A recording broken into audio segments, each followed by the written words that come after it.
আদ্রিতার চোখে নীল ছিল নিছকই একজন চাকর। সে সারাদিন আদ্রিতার ভাই ফরমাস খেটেও ওকে সন্তুষ্ট করতে পারত না।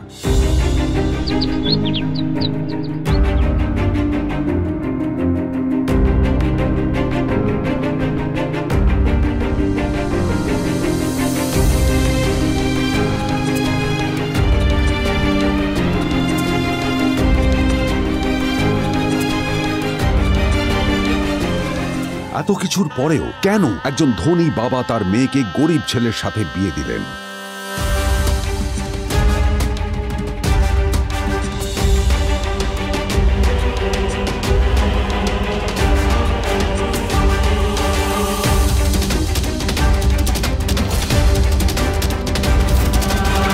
নিচের ইনস্টল বাটনে ক্লিক করুন এবং পকেট FM ডাউনলোড করুন।